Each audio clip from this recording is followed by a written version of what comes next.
I was able to retire at the age of 50. And as I was approaching that, I'm like, oh my gosh, okay, but what am I going to do?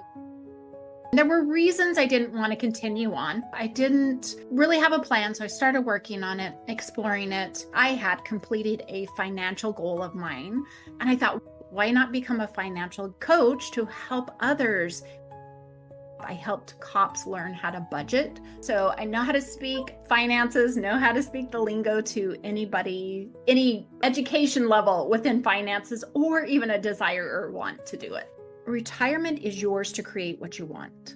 And I tell people to create that vision, then see where they're at, and then mold those two together. How do you help people overcome those fears, especially if they might not be financially ready for retirement? You've got to step over that. If you're not willing to try that next level up, you will never be better than you are.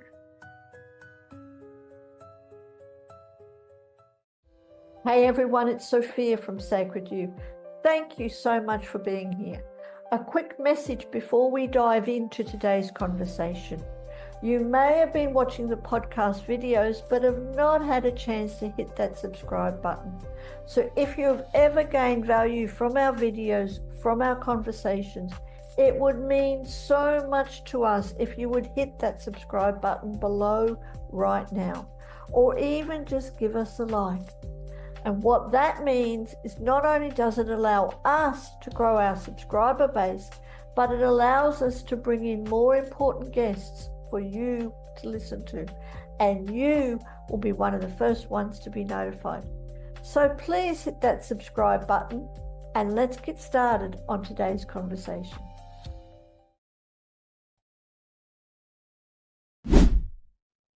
Welcome to the Pathways to Wellbeing podcast. Of course, my name is Sophia from Sacred You, but with me is the beautiful Dalene Higgins. Thank you so much, Dalene, for joining us today. Thank you for having me. I am really excited because we're going to be talking about a particular part of wellbeing. You know, when we mention wellbeing, a lot of people talk about health, right? But this is all about financial wellbeing, which is so important in all our lives, and really even more than financial well-being, but really fulfilling, retirement and going beyond finances. So thank you, like I said, ever so much for joining us. I'd love to start, Dalene. Tell us about your beautiful self and how did you get into this whole financial area? Yeah. I'm Dalene Higgins from the States, and I worked for 32 years for government. I was able to retire at the age of 50. And as I was approaching that, I'm like, oh my gosh, okay, this is exciting. There were reasons I didn't want to continue on, very multiple reasons. And so I'm like, okay, but what am I going to do? I didn't really have a plan. So I started working on it, exploring it. And I'm an avid fiction reader. I love to read. That's what I do. The time you spend watching TV or doing something else, that is when I read. Because people are like, how do you read so much? And I'm like, I don't do anything else. That is my hobby. That is my joy. And so I considered going to the local schools and supporting them and being a reading tutor. And I just thought, you know what? I just completed that expectation of be here on our schedule. I really didn't want to do that yet. And so I began exploring. I'm like, okay, maybe entrepreneurship. And I came across financial coaching. And not only the light bulb went off, but the excitement even just was so much more great because here I had completed a financial goal of mine, financial feed. It took me about 15 years on that really focused journey. And I thought, why not become a financial coach to help others be able to reach what they so desire? And so I embarked on that journey in June of 2022, and it's been a very learning, growing journey of being an entrepreneur. But finances is not new to me. I like I said, I was on my own journey, but for the last 15 years of my job, I helped cops learn how to budget the tax dollars for what they knew they wanted to do. So I know how to speak finances, know how to speak the lingo to anybody, any education level within finances, or even a desire or want to do it. Thank you. Must have been a very interesting life, and it still is. You know, Yes. when Yes. you're talking about finances with everyone who works in the police, that would be rather interesting. Yeah. And what was the turning point for you when you realized your retirement is so much more than just financial security? Yeah. One of the reasons I decided to retire when I did was because I didn't want to be that cog in the wheel. And there's people waiting to move up. There's people to progress through these jobs. And if the people up in those upper ups don't leave, and then sometimes they falter as they get older. And I didn't want to be that. As you just go through it, then I realized I'm only 50, still young. And so there's a lot of life to have lived. And that's when I realized that I needed to create something more. Did I ever think I would be an entrepreneur? No. I do have my accounting degree and my MBA, but that was never the intention. And so just reaching into retirement became, what is going to be my purpose? What is going to be my purpose in serving people, but my purpose in my growth. The reason I wake up every day, the reason I want to continue living or doing whatever it is I'm doing. And so this gives me that. And I'm able to, because I am an entrepreneur, I only work about 4 or 5 hours a day. And I can adjust that, whether it's 6 days a week, sometimes I do, or if it's 4 days a week. If my daughter calls me last minute, she's like, hey, mom, will you go with me here? Typically, unless I have calls, right, I can just drop that and go. So it's been really fun and really, I love it. And realizing on this side of it that retirement is so much more than just financial security. The everyday, waking up, the slow pace, the enjoyment that I get to choose, that is so fulfilling to me. Now, my husband retired a few years before me. He still loves to go to work. However, he does not work a full-time job and for a certain pay. So he gets to go explore different types of jobs that you don't have to have that certain level of income anymore. And so we can play and have fun as well. And it's so good when you can do that. I think a lot of people, in a generalization in our world, a lot of people kind of resist retiring because they're caught up in the money side, the financial. Where's the money going to come? Unless they've been able to create a life of huge abundance. It's I can't retire because of money, and they're not fulfilling their purpose. I love it how you talk about your purpose. And I don't know about you, Dalene. Do you have any experience with others? Yes, would you like to share your experience working with others? The balancing of fulfilling your purpose and also having wealth. What are some misconceptions, some common misconceptions people have about preparing for retirement, especially when they don't have a lot of financial wealth? Yeah. On my journey, yes, I've learned a lot. And I reflect back to financial advisors, financial planners. They're like, okay, what do you want your life to look like? Or what are you making right now? And then they calculate you a number. And they're like, okay, that's what you got to save. I don't believe that is 100% true, but what else do they have to go on? In your 20s and 30s, that's great, right? That's your goal, aim for it. But once you hit your 40s and your 50s, especially as you're getting older, you know what your health is. You know what your expenses really are. You know how to start capturing what is really going to truly cost for you to be in retirement. I had a financial advisor tell me, she goes, well, you're going to need to live on 80% of your income. No, that is not true. So I just want to reflect back to right before I was ready to retire, because there are some fears, right? You're changing something that has been very You go to work, they send you a paycheck. You go to work, they send you a paycheck. And I'm changing that. And I'm like, am I going to be able to do it? Because I was eligible for a pension, but that meant 40% cut in pay. So I'm like, okay, so I am a numbers person. I got to my check, I got digging into it. I was only taking home 57% of what I was making. And even that I was saving. So while those financial advisors and planners have those general numbers, I think that's great in the early years, but it creates such a scarcity mindset. I have to achieve that or I'll never get it. I'll have to achieve that. I'll never get it. Instead of just creating what you want, do what you can, save what you can. As you get there, there's a lot that can be done. Now, I was talking on another podcast and the gal goes, oh my gosh, I never thought of semi-retirement. What if I just wanted to do a part? So opening up your mind to the fact that it's not just work and then be done and nothing else happens. It's just opening the doors for so much more. Having that, but really going back to your initial question, like the purpose, that understanding, that getting in your mindset that retirement is yours to create what you want. Retirement is whatever you plan to do. And I tell people to create that vision, then see where they're at, and then mold those two together.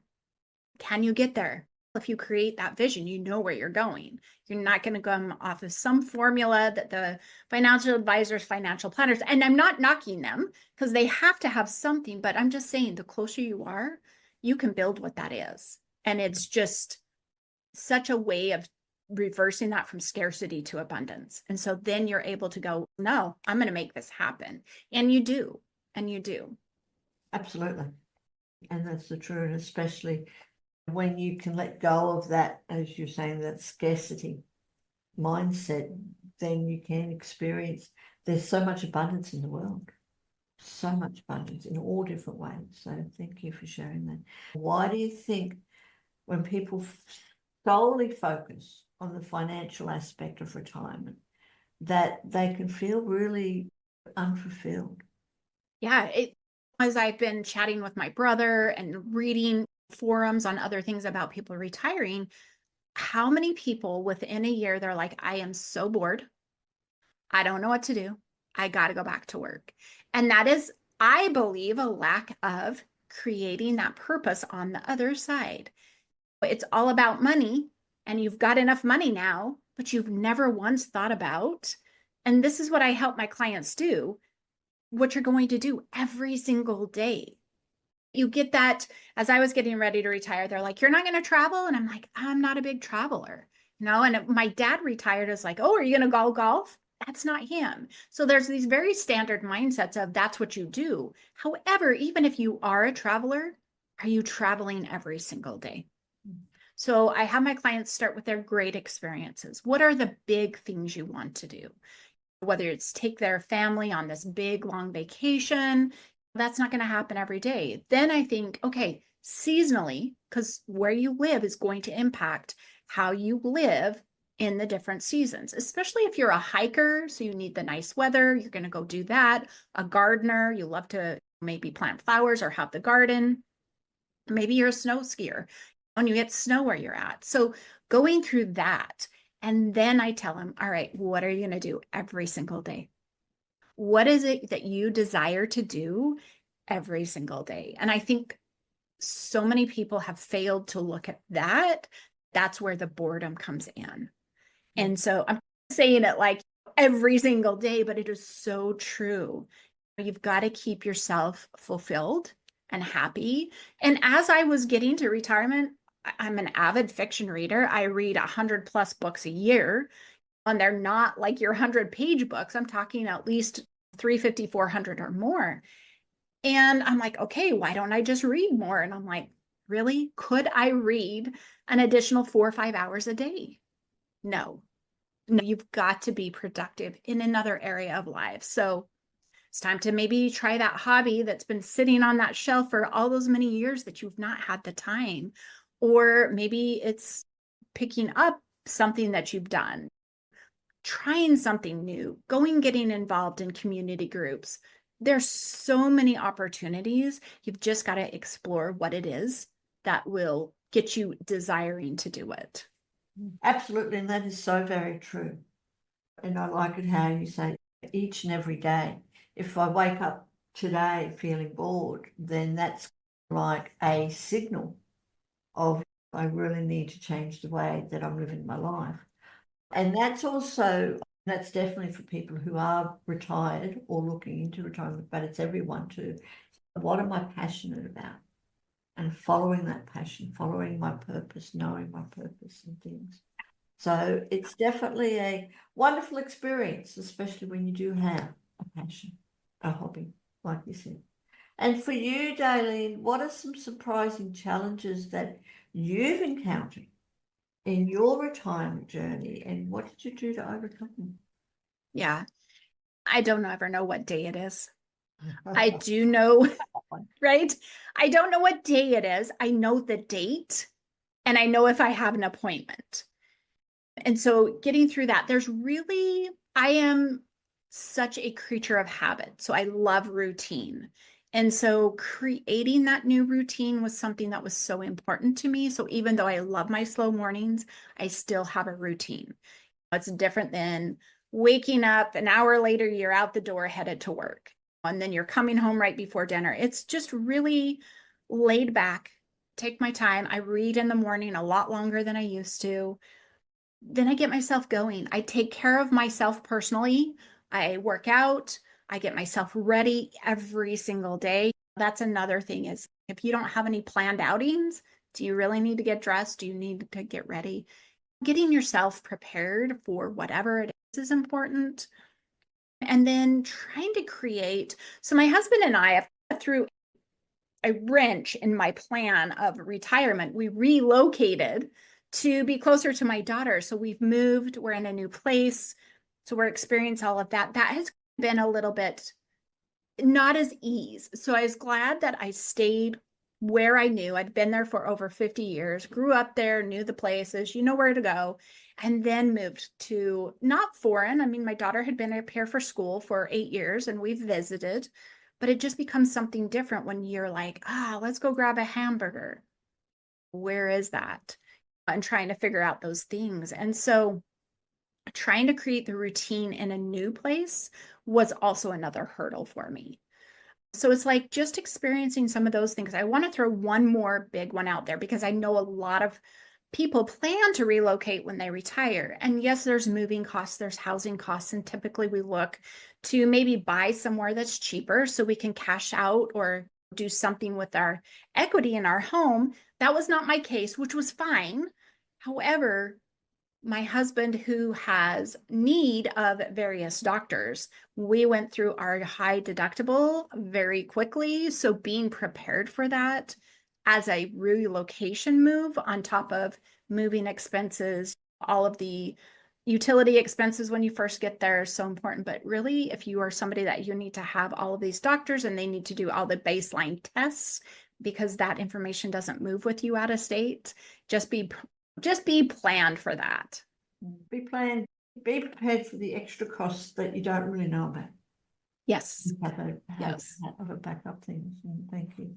And you mentioned about community, joining a community or things like that. So what role does community and even connection, what role does connection play in shaping a satisfying retirement when people are really feeling fulfilled? Yeah, connection with, and we're all different types of people. I am definitely an introvert.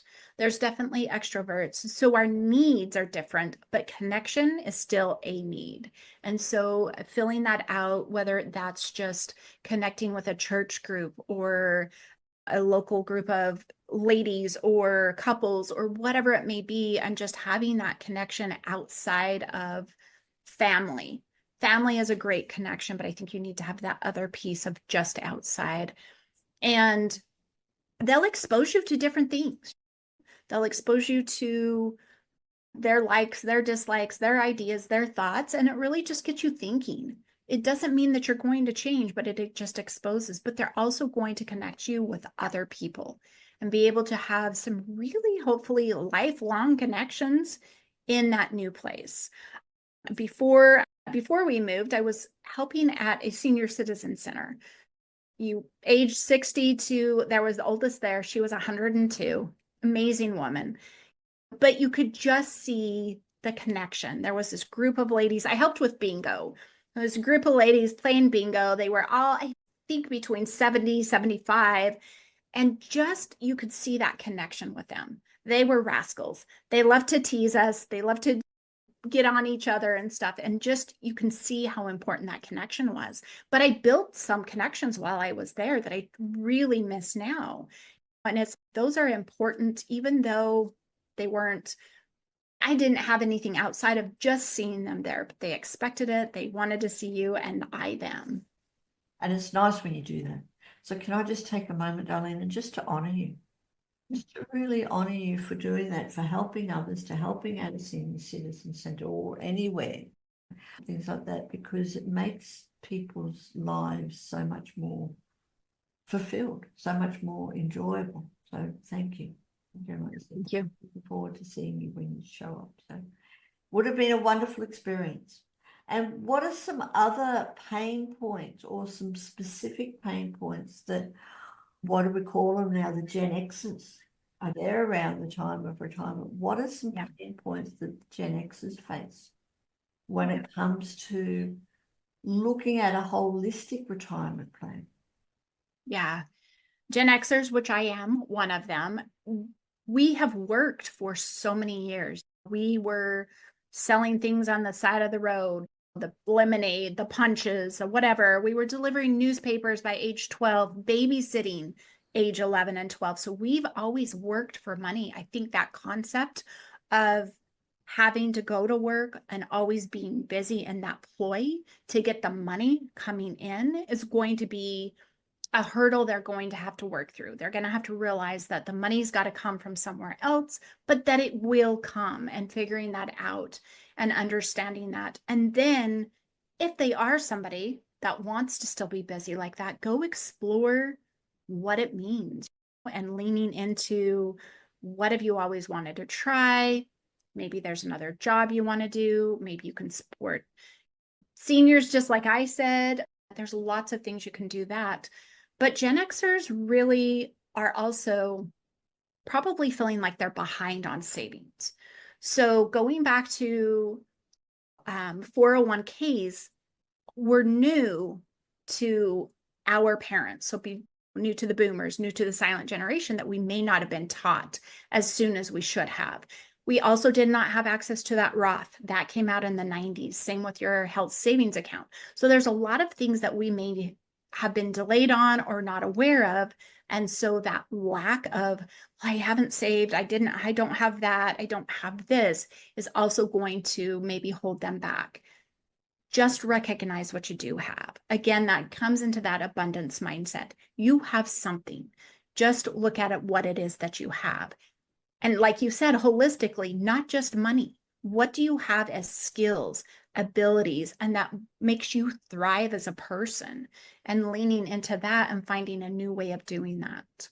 Finding out what we really love and our skills and how we can share our skills. And that takes time, and that takes like talking to a person like your beautiful self, consulting with them, because not everyone is able to align their retirement plans with their values and their long-term vision. And you help people with that. Yes. Yes.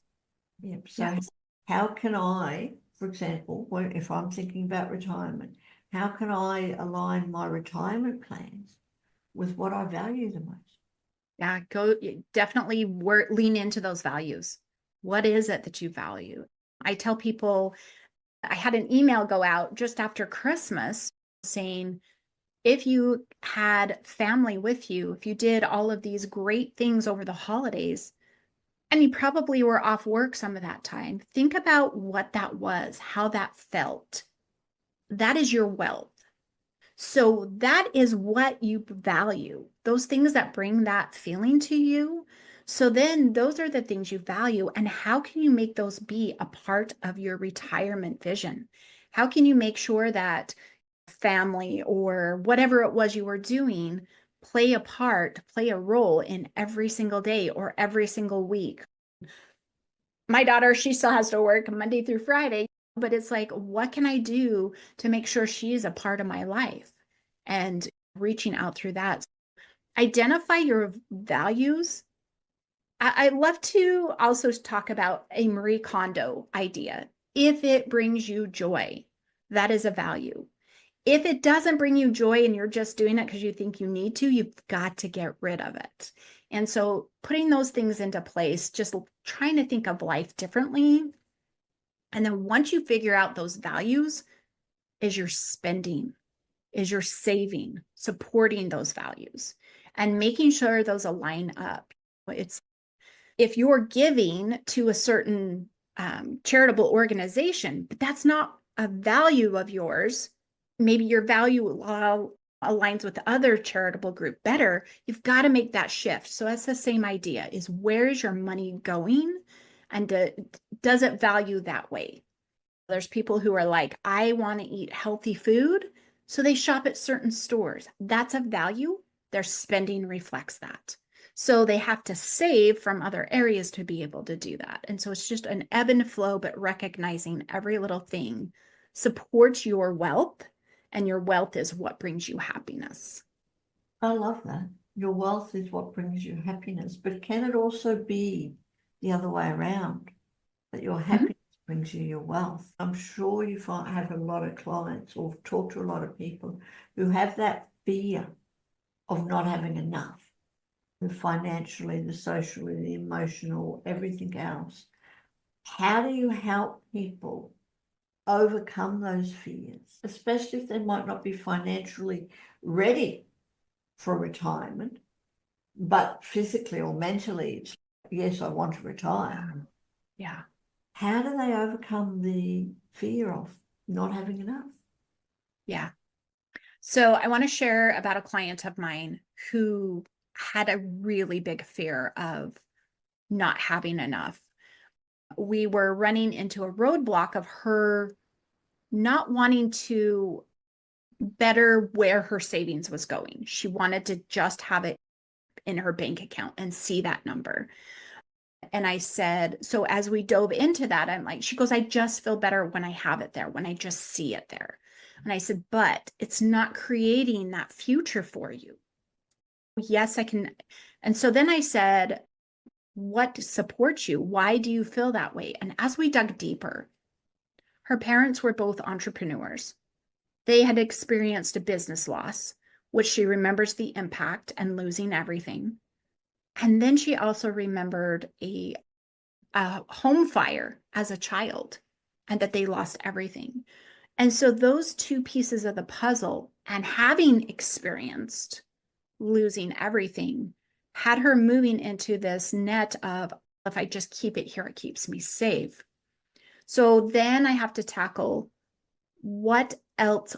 How can we make you feel safe in the way that it will provide for your future? And so just getting them to recognize what it is. And I honored both of those. Those are very true feelings, very true experiences. And so a true fear, but you've got to step over that, even if it's going to happen to you, which I hope not. There's always those chances of emergencies, but you've got to step over that to prepare for your future and plan for your future. If you're not willing to try that next level up, you will never be better than you are. And so I've had a lot of clients that just want to stay in that's a safe space. Our brains like us to be there, right? So we continue to do the same things over and over. And so being able to step out in the next smallest step is best, right? Keeping that safety there and not having our brains go, oh my gosh, I can't handle all of those things. We just do one little step at a time. So I just asked her, what is that going to look like? And through that, we also opened up the fact that she could actually ask for more money from where she was working. And she did, and she got that raise. And so there's a lot of those different fears that hold back. And so talking with somebody, working through that, and actually identifying what it is, like I said, hers was all the way back to teenager, had been problematic for 30, 40 years. So going back, sometimes somebody needs to help you do that. Yeah, someone definitely does, because we've got so much in there that we've experienced that we don't even know. We can't even consciously remember, but it is driving our life. And as you said, the brain likes routine. The brain likes to do the same thing every day. And a lot of times we don't realize that a lot of those same things that we do are actually the effect of what's happened in the past that we have consciously forgotten about, but subconsciously it's still there. Yeah. So what about if someone who really wants to retire, but they're just overwhelmed? There's so much to think about. Yeah. Financially, what am I going to be doing, and all this type of stuff. What's the very first step that someone should take when they're just thinking about that it's time to retire? Yeah.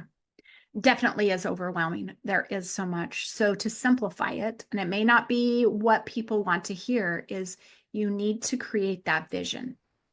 Understanding why you want or why you need, like it could be one of both, to retire will help then create desire and motivation. If you're like, oh my gosh, if I did that, I could do all of these things. And then that creates that excitement. Once you have that excitement, that is what I did. Once I realized what I was going to do, I could care less what anybody else was doing. I could care less what new things were popping up. And so, really driving into that vision. And if they're getting stuck with even creating that, just sit back and think about, what do you want? And you can start with either the great experiences, like I said, if you're like, oh, I've got to go travel, my health won't hold up, I've got to get there. And maybe you're not a traveler and you're like, I don't know what I'm going to do every day. Sit in either one of those places and just sit with it. What do you want it to feel like? That's where I always tell people to go. What do you want it to feel like while you're there? We don't want it to be hard. We don't want it to be hurtful or aggravating. Is it peaceful? Is it fun? Is it anything about comfortable? Whatever it is, start identifying those feelings. And then your next circle is, who's there with you? Who is there with you? Who do you want to be there with you as you're feeling these things? And then you're like, oh, okay. So they're with me. What are we doing? How are we keeping that feeling, and just working yourself out from there? Once you do that, then you've actually identified what your expenses are going to be in retirement. And maybe you're just spending time at each other's home, so there's not added expenses. So then you start going back to your current finances and you go, okay, got to get these in order. I need to know how much I spend. And then you marry those two together, see what gaps you have. And then you can either massage your dream a little bit to make it happen sooner, or do things a little bit different, or you can then work harder on your expenses. But it gives you those points to continue moving forward. So hopefully that helps people simplify, get out of the overwhelm, because there's a lot out there, a lot out there. Certainly is, but I also love how you say massaging your dream. I'm actually going to write that one down, because so many times we forget about our dreams because it's all the doing. I call it the pandemic of the human doingness. We have to work hard, we have to work hard, we have to work hard, rather than just taking time to massage our dreams. Yep. And for you again, Dalene, what's been the most rewarding part of your life? You've helped yourself, you've now retired, and you're helping others, but what's been the most rewarding part of guiding others to retire and beyond the financial aspect, to actually be able to enjoy their life? Yeah, I love meeting everybody. I am so honored when people become vulnerable, because I know it is hard to come and talk to me about their situation to get help. And as I say that, just know there is no judgment here. I get excited about solving the puzzle and meeting those people and hearing what they're going to do. It's a coach and a client situation, but how many times have I learned from my clients doing the same quote exercises from client to client? I learn so much. Their growth is my growth. And it makes me have a different perspective on the world, it has a different perspective on what I'm trying to do and reaching. And just connecting with everybody I have coached people from Finland, from all over the United States, from Canada. So it's anywhere. And I just love the no boundaries. Yourself being in Australia, I've talked to many people over there, UK as well. I just love meeting everybody and hearing like what makes them happy. And sometimes it does, like you said, it causes you to pause and think and reflect. And I think through that, we can all grow and be better. Yeah, we certainly can. So thank you for sharing that. And especially with the age of technology, as you said, you can talk to people all over the world that they can connect with you. So for all of our listeners, especially if you are thinking about retiring at whatever age, you'd be able to do it at 50, at whatever age you wish to retire. If you're thinking about it, click on those links below and reach out to our beautiful Dalene, who might be able to help you, because you never know. That's what I believe, is you never know who you're going to talk to. You never know what words of wisdom that someone else has had. So thank you. And if you could leave our listeners with one practice or a mindset shift that has significantly impacted your well-being, your sense of well-being, especially now that you've retired, what would that be? Take time for yourself. You've got to, self-care is a new word, but it's not a new idea. Taking time for yourself, being selfish for 30, 60 minutes every single day to reflect, to learn, to grow, to enjoy is so important before retirement and after retirement. I think it recharges us and helps us keep going. It certainly does, and that is certainly true. Self-care in whatever way that may be. It's the little things that count. And before we wrap up, Dalene, I'd love to know what's a simple but powerful question that we can ask ourselves that will help align us with our path to well-being, fulfillment, and having a fulfilling retirement. Does your money control you, or do you control your money? I love that. And it's so very true, because so much in our lives, again, a generalization, I would say a lot of people experience that money controls them, their time controls them, and rather than turning it around. And I know you're here to help other people to take back control of their time and their money, their life. Is there any other questions that I could have asked you? And how would have you answered? I think you've covered it well. I just want to say retirement is possible for everyone. And before you find yourself, and I know you alluded to this a little bit on the podcast as well, before you find yourself physically or mentally at retirement and not choosing it, start thinking about it. Just start thinking about it. I would rather have you spend 30 minutes than 0 before finding yourself in that situation. Thank you ever so much. Now, we will be putting all your links in the show notes in below. So again, for everyone who is listening or watching, do click on those links below, because you have a beautiful offer that you would like to share as well. Yes. Tell us about that. Yes. The retirement readiness checklist, it helps take away the overwhelm as well. It's just laid out in 7 steps, broken out, things you can do. I also have it by timeline. So if you're like, well, I'm only 10 years away, you're going to go there and you're going to make sure all of those things are in line and you can keep progressing. So it just helps take away the overwhelm, gives you the things you need to do and why you need to do them. And so I think it helps us get rid of the noise, get rid of just focusing on money. This helps us prepare and understand a lot of other things. Thank you. Thank you ever so much. It's been really interesting. And I said, I'm going to be checking out all your links and everything you offer. And I do encourage everyone else to. And you've given us some wonderful tips and something to think about. This is for everyone, no matter what age we are, no matter what stage of life we are. There will come a time when we can retire, or we need to retire, or it's just time to retire. And it's a wonderful thing to start to think about. So thank you, Dalene. I've been really enjoyed talking to you today. Thank you for joining us on the pathway to wellbeing. Thank you for having me. Thank you for joining us today. Dalene's journey is a powerful reminder that retirement is more about financial security. It's about designing a life filled with purpose, passion, and freedom.